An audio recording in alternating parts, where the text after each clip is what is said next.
How's it going, everybody? Welcome into the Back to 12 podcast channel. In today's video, we are going to preview number 24 TCU coming out to the 806 to face off against the hottest team in the Big 12 currently going right now, and your Texas Tech Red Raiders. If you haven't done so already, be sure to hit that subscribe button and hit the notification bell. We are the fastest growing Texas Tech podcast channel here on YouTube and the fastest growing Texas Tech community. Be a part of it. Enjoy it. We talk all kinds of sports. We talk women's basketball, baseball, softball, you name it. We've got you covered right here on your one-stop shop for everything Texas Tech athletics on the Back to 12 podcast channel. All right, let's jump into this must-win game for the Red Raiders. Again, I have been a big advocate of if Texas Tech gets to 7 wins in the Big 12 in the regular season, I think they're in. This would go a long way in helping. This would be a quad 1 win. TCU, one of the best teams in the Big 12. I don't think their record really does them justice,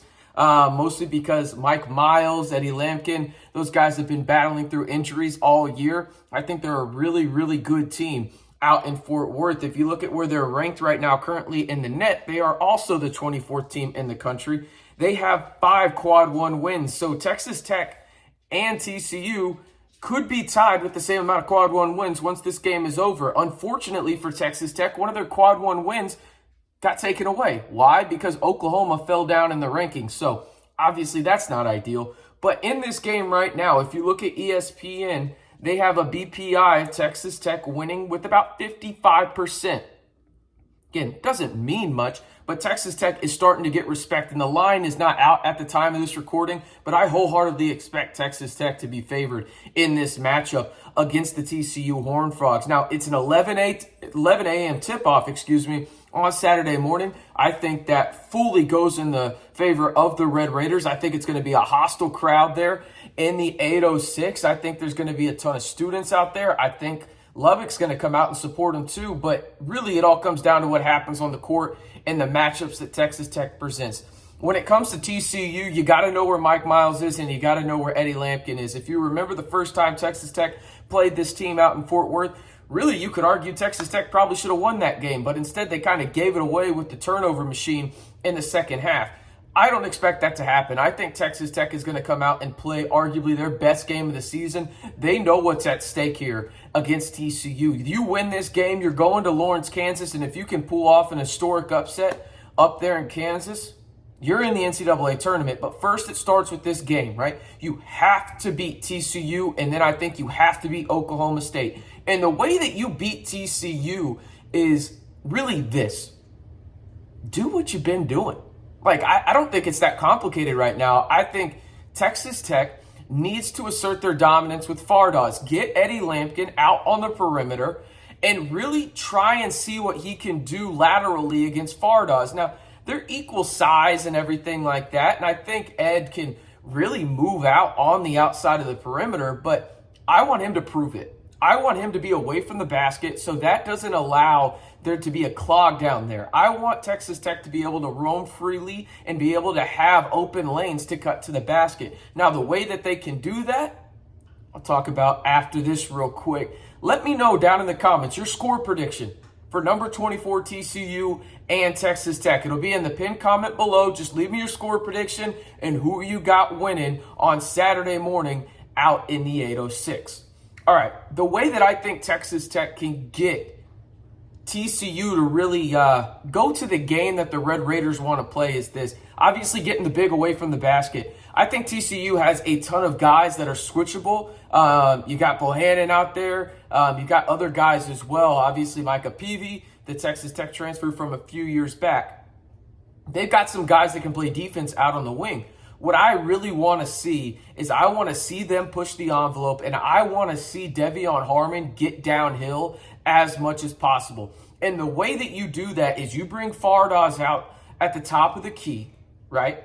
You allow him to set a pick for Devion Harmon. Do not allow Fardaws to go towards the basket. Allow him to drift back, fade back, and be ready to catch and shoot for a three-point opportunity. That will allow the center for TCU to really have to go out there because you have to respect Fardaws. What that does, though, is allows Devion Harmon to get to the rim, or it forces TCU to use one of their bracket defenders. And I'm not using the proper term there, but that's what I used to call them in high school. My coach was crazy. But what I mean by bracket defenders is this. They bracket the baseline for you. So there's one on this side, one on that side.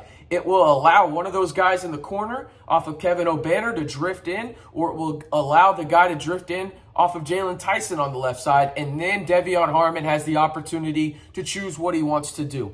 Whether that's go up through the contact with the left hand, his strong hand, or dish it out to the corner to Jalen Tyson, or a cross-court pass to Kevin O'Banner in that right corner where we know Kevin O'Banner is an historic shooter for Texas Tech. Now, I think Pop can do this as well. And the key with Pop is this. I want whoever is running the pick and roll, whether that's Fardaws, to just hammer it home towards the basket. I want them to do different things with different guys because Pop allows you to do so much more on the perimeter. I think Devion allows you to do so much more near the basket, right? And if you can really assert yourself on either one, if you're Texas Tech, in the first 5-6 minutes of this game, TCU's playing to your brand of basketball, okay? And if you get TCU to play to your brand of basketball, your level of winning this game and your chances of winning this game go up exponentially. And now I think TCU will probably be in this game for a majority of the game. Mike Miles is arguably one of the best players in the country. But I do think Texas Tech can speed these guys up. And you saw what they did against guys in terms of taking guys away. Texas Tech has been very good at that recently in terms of taking a key guy away from teams, specifically at home. You think about Texas Tech in their last couple home games, right? Who did they take away? Looking at the schedule, Kansas State, they took away a guy in Keontae Johnson who could be a Big 12 Player of the Year candidate. He'll be a finalist for sure, right? And then they took away Timmy Allen against Texas. He scored 2 points, right? So there's that. And then you think about kind of what they did on the road. They took away other guys. They let Stevenson have his. Sherfield in Oklahoma kind of had a good game in the first half and then really didn't produce much at all in the second. Texas Tech is learning how to take guys away. Now, do I expect them to be able to take Mike Miles away completely? No, I don't. But I feel more comfortable if I'm Texas Tech trying to get other guys to beat them. And now they have guys that can do it, right? You got Damian Bogg as well as Miller. Obviously, I've already talked about Lampkin as well. Like, you've got guys on this team that can beat you in TCU. But I want them to do it and not a guy that was the preseason Big 12 Player of the Year. I'm not letting Mike Miles beat me. If another guy has a career night and he's the reason they win, tip your cap to him kind of deal.